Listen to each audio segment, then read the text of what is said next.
आज हम लेके आए हैं कक्षा 10वीं की जो विषय गणित की मॉडल प्रश्न पत्र। ये बहुत ही खुशी की बात है कि आपके जो मॉडल प्रश्न पत्र है पिछले दिन जारी हुआ है।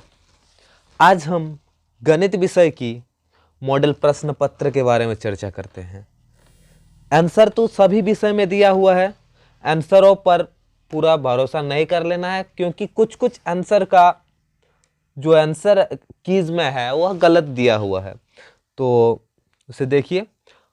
और हम यह वीडियो सॉल्व करके दिखा देते हैं कि मैथ किस तरीके से सॉल्व करना है, क्योंकि आंसर देखने से कोई फायदा नहीं होता है। मैथ्स में आपको सॉल्व करने का तरीका आना चाहिए। उसी तरीके से दूसरे मैथ तभी बना सकते हैं, नहीं तो दूसरे मैथ नहीं बना सकते हैं। इसलिए अब लोग इसका तरीका को देखें और मैथ बनाएं। चलिए, ये जो प्रश्न का पूरा आपका इंस्ट्रक्शन दिया हुआ है, यानी निर्देश दिया हुआ है, इसके बारे में आप लोग पढ़ लीजिएगा। मैं इसकी जानकारी नहीं दे रहा हूं, ये आपका पढ़ लीजिएगा। अगर आप मॉडल प्रश्न पत्र चाहते हैं तो हमारे व्हाट्सएप ग्रुप से जुड़े, जिससे आपको मॉडल प्रश्न पत्र भेज दिए जाएंगे और उससे आप देख सकते हैं। चलिए, पहला प्रश्न में आते हैं हम लोग। पहला प्रश्न क्या पूछता है कि 156 को अभाज्य गुणनखंड के गुणनफल के रूप में लिखा जा सकता है। यानी इसको अभाज्य गुणनखंड करना है। 156 है ना, 156, इसको हम लोग अभाज्य गुणनखंड करेंगे। तो सबसे पहले 2 से भाग हो जाएगा, तो क्या 7 दूनी 14, 1 बचा 8 दूनी 16। फिर से थोड़ा सा वीडियो स्पीड कर रहे हैं। कितना, 3 दूनी 6, 1 बचा 9 दूनी 18, 3 13, यानी 2 गुने 2 गुने 3 गुने 13। इसका सही जवाब होगा 2 गुने 2 गुने 3 गुने 13। कहाँ दिख रहा है? Option number B. ये जो आपको दिख रहा है ये आपका राइट आंसर। ठीक है, चलिए, ये तो समझ गए, ये बनाने सीख जाएंगे। ये देखिए, 6/15 का दशमलव प्रसार कैसा होगा? अगर नीचे 5 के गुणज के रूप में होगा, यानी उसका गुणनखंड 5 के रूप में आएगा, वह होता है शांत। उसका दशमलव प्रसार हमेशा शांत आता है। देखिए, भाग करके भी आप इसे निकाल सकते हैं 6 को 15 से। यानी इसमें अगर हम 0 लगाएंगे, पॉइंट लगा देंगे तो एक 0 आएगा। 15 से ऐसे 6 को डिवाइड करेंगे, पॉइंट लगाएंगे तो एक 0 आएगा, यानी 4 15 60। तो ये दशमलव प्रसार क्या आ जाएगा? शांत। इसका दशमलव प्रसार हमारा शांत। Option number A.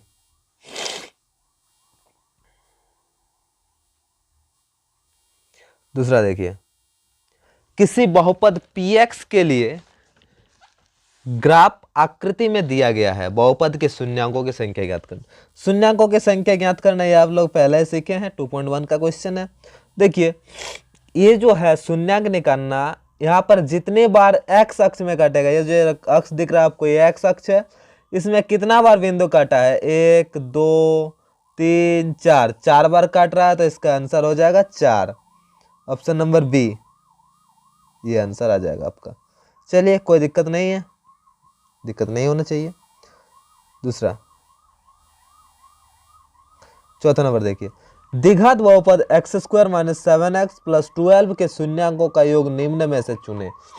शून्यांकों का योग, यानी शून्यांक को हम लोग कहते हैं अल्फा और बीटा। तो यानी अल्फा प्लस बीटा क्या होगा बोला गया है। तो अल्फा प्लस बीटा का हमारा फॉर्मूला होता है -b/a। ए यानी जो द्विघात होता है उसका गुणांक, बी यानी जो रैखिक एक्स है उसका गुणांक, और सी यानी जो बचा हुआ है। तो ए कितना है? ए 1 है और बी है -7।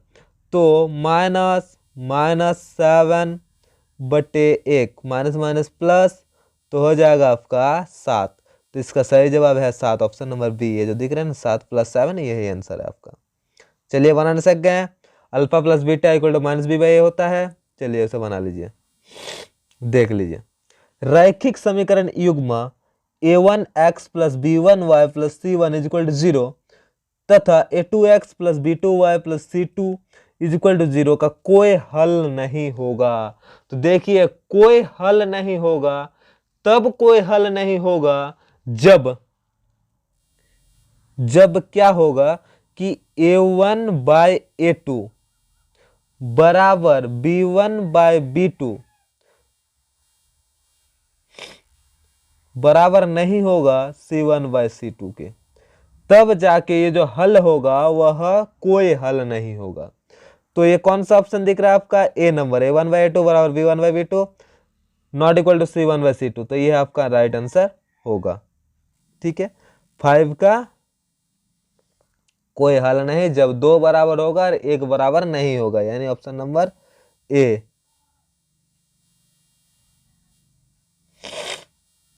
ऑप्शन नंबर ए इसका राइट आंसर होगा। चलिए दूसरा देखते हैं। ये आंसर आपका आंसर की में गलत दिया हुआ, ऑप्शन नंबर सी दिया हुआ शायद, देखे ना, यही वाला देखे थे गलत। समीकरण x minus Y plus 9 is equal to 0 और 3x minus 2y plus 12 equal to 0 के निरूपित रेखाएं। तो इसको देखिए, निरूपित रेखाएं पहले पता लगाना है किस तरीके से होगा।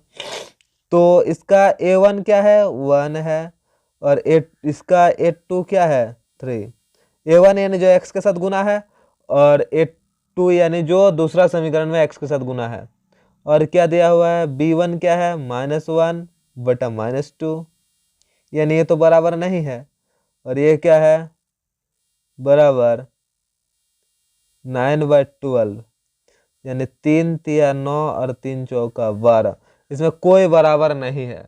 अगर जिस रेखा में कोई बराबर नहीं होगा, जिस अनुपात में एक भी बिंदु बराबर नहीं होगा, यानी a1 by a2 not equal to b1 by b2 है, not equal to c1 by c2 है।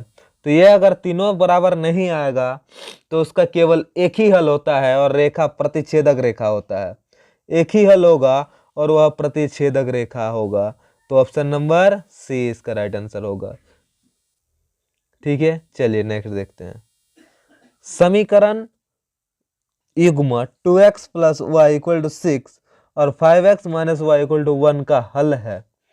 तो इसका हल कैसा होगा? तो इसका हल आप लोग किसी भी विधि से कर सकते हैं, कोई दिक्कत नहीं है। तो मेरे ख्याल से आसान होता है कि विलोपन विधि का ही हल करना आसान होता है। विलोपन विधि से हल करने में दो समीकरण को जोड़ा या घटाया जाता है। देखिए इसमें y देखिए दोनों में बराबर है, इसमें भी y बराबर है, इसमें भी y बराबर है, लेकिन इसमें माइनस है, इसमें प्लस है। अगर चिन्ह अलग हो तो जोड़ा जाता है, समीकरणों को जोड़ा जाता है। तो देखिए चिन्ह इसमें बराबर नहीं है, प्लस और माइनस है, तो क्या करेंगे? समीकरण दोनों को जोड़ेंगे। तो 2x प्लस वाई बराबर 6 और 5x माइनस वाई बराबर 1। तो समीकरण को जोड़ेंगे तो plus Y minus Y cut जाएगा, plus Y minus Y cut जाएगा और ये जोड़ हो जाएगा। 5 और 2 7, 7x इक्वल टू 6 और 1 7। तो x बराबर क्या आ जाएगा? 7/7, यानी 1। x बराबर आ जाएगा 1, और x बराबर अगर 1 आएगा तो y बराबर इसी का वैल्यू पुट करेंगे किसी एक में। कोई एक समीकरण में पुट कर लेते हैं, तो नीचे वाला समीकरण ले लेते हैं। 5x minus Y is equal to 1। तो x के जगह पर 1 रखेंगे। 5 into 1 minus Y is equal to 1। तो 5 minus Y equal to 1, Y equal to 1 plus 5 इधर आएगा तो -5 होगा। माइनस वाई इक्वल टू इधर आ जाएगा प्लस माइनस माइनस, तो -4, माइनस वाई इक्वल टू -4, यानी y equal to 4, Y equal to 4 और x equal to 1, Y equal to 4 x equal to 1, Y equal to 4 x equal to 1 कहाँ पर देखने को मिल रहा है? Option number B. चलिए तो ऐसे करके लिखिएगा तो अच्छा से होगा। चलिए दूसरा देखते हैं। टुकु टुकु ध्यान दे के, आप ही लोग से बात कर रहे हैं, सो मत जाइए मोबाइल के साथ। चलिए ध्यान देंगे। निम्नलिखित में से कौन द्विघात समीकरण है, कौन वाला द्विघात समीकरण है। तो इसे आप ऐसे ध्यान से अपना आइडिया से सॉल्व कीजिए। इसके लिए कोई आपको सॉल्विंग नहीं करना है, अगर आप सॉल्विंग करेंगे तो बहुत ज़्यादा लंबा हो जाएगा। ऐसे ऐसे ध्यान दीजिए। देखिए, एक नंबर का जो इक्वेशन है इसमें इधर भी स्क्वायर है, इधर भी स्क्वायर, यानी स्क्वायर स्क्वायर कट सकता है। इधर भी स्क्वायर है और इधर भी स्क्वायर है, तो ये भी स्क्वायर स्क्वायर कट जाएगा। 3 नंबर में देखिए, इधर स्क्वायर इधर नहीं है, तो 3 नंबर का ये आंसर राइट होगा। एक तरफ स्क्वायर, और इसमें तो देख सकते हैं, इसमें देख सकते हैं कि यहाँ स्क्वायर है, यहाँ क्यूब है, तो क्यूब बड़ा घात हो गया। तो बड़ा घात हो जाने पर वह वाला द्विघात समीकरण नहीं होता। द्विघात समीकरण हमारा 3 नंबर ऑप्शन सही होगा। 10 नंबर देखिए, द्विघात समीकरण X square plus 7x plus 6 equal to 0 के मूल की प्रकृति। तो ये मूल की प्रकृति ज्ञात करना है। तो मूल की प्रकृति कैसे ज्ञात करेंगे? तो मूल की प्रकृति ज्ञात करने के लिए विविक्तर ज्ञात करते हैं। तो विविक्तर का सूत्र होता है डी इक्वल टू होता है बी स्क्वायर माइनस 4ac। तो b कहते हैं जो 7 है, तो 7 का स्क्वायर लेंगे और माइनस 4 इंटू ए कितना है 1 और c है 6, तो 7 7 49 माइनस 4 1 कम 4 4 6 24, 39 में से 24 जाएगा तो 25 बचेगा, जो कि धनात्मक है। अगर धनात्मक होता है मूल d, अगर धनात्मक होता है तो मूल वास्तविक और असमान होता है। कोई धनात्मक संख्या आए तो मूल जो है वह होता वास्तविक तथा समान, वास्तविक तथा असमान, वास्तविकता असमान। चलिए दूसरा देखिए, यदि द्विघात समीकरण X square minus 4x plus के बराबर 0 का मूल समान हो तो के का मान क्या होगा? अगर मूल समान है ना दोस्तों, तो d बराबर 0 होगा। मूल समान होने का मतलब क्या है? d बराबर 0 है, तभी जाके मूल समान होगा। ठीक है, तो d का फॉर्मूला यहां पर पुट करेंगे। d इक्वल टू क्या होता है?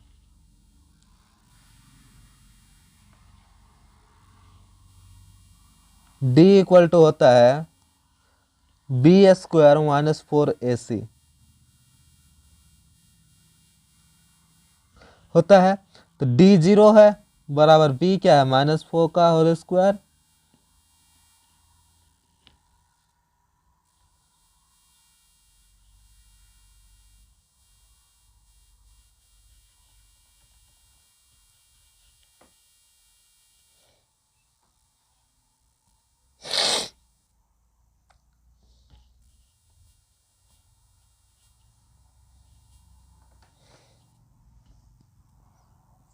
d बराबर 0 और d बराबर फॉर्मूला होता है बी स्क्वायर माइनस 4ac। तो बी स्क्वायर का मतलब होगा माइनस 4 का होल स्क्वायर माइनस 4 इंटू ए सी का मतलब होगा a है 1 और c है k इज इक्वल टू 0। तो 4 4 16 माइनस 4k इक्वल टू 0। अब देखिए, minus 4k is equal two plus 16 आएगा तो माइनस 16 होगा। k इक्वल टू माइनस 16 बटे माइनस 4, यानी माइनस माइनस कैंसिल, 4 4 16, 4 4 हो जाता है 16, यानी 4 इसका राइट आंसर होगा, 4 इसका आंसर होगा। k बराबर 4, इसका सही जवाब होगा 4। ये जो आंसर है आपका 4, सी नंबर ऑप्शन इसका राइट आंसर होगा, 11 का सी। चलिए दूसरा देखिए, एपी का सार्वंतर ज्ञात करें। सार्वंतर का मतलब होता है डी। तो डी बराबर होता है a2 माइनस a1। तो a2 है 21 माइनस 24 यानी 3, तो माइनस 3, बड़ा से पहले माइनस है तो माइनस 3। इसका मूल होगा माइनस, तो इसका सार्वंतर डी माइनस 3 होगा। ठीक है, चलिए 13 नंबर में आ जाता है। एपी 2 7 12 का 10वां पद है, इसका 10 नंबर का पद ज्ञात करना है। तो ए एन ज्ञात करना है। ए बराबर दिया हुआ है आपका 2, बुझता है ना टुकु टुकु। डी बराबर होगा 7 - 2 यानी 5। ये एन बराबर दिया हुआ है, एन बराबर दिया हुआ है आपका एन बराबर 10। तो निकालना है ए एन। ए एन का फॉर्मूला होता है A plus N minus 1 into D. तो ए है हमारा 2 प्लस 10 में से 1 गया तो 9 गुने डी कितना है 5। 2 प्लस 5 9 45, 45 2 47, 47। बी नंबर ऑप्शन दिख रहा है 47। ठीक है, निकालने आ गया, कोई दिक्कत नहीं है। समरूप त्रिभुज के संगत कोण होते हैं। तो समरूप त्रिभुज के जो संगत कोण होते हैं, वह जो संगत कोण होते हैं वह सदा बराबर होते हैं, यानी ए बराबर ए यानी ए तीनों ए बराबर होता है। ठीक है, समरूप त्रिभुज के संगत कोण बराबर होते हैं। ठीक है, इसमें कोई दिक्कत नहीं होना चाहिए। दो समरूप त्रिभुज के बराबर, दो त्रिभुज के संगत भुजाएं एक दूसरे के समानुपाती होता है और उसका कोण जो है वह सदैव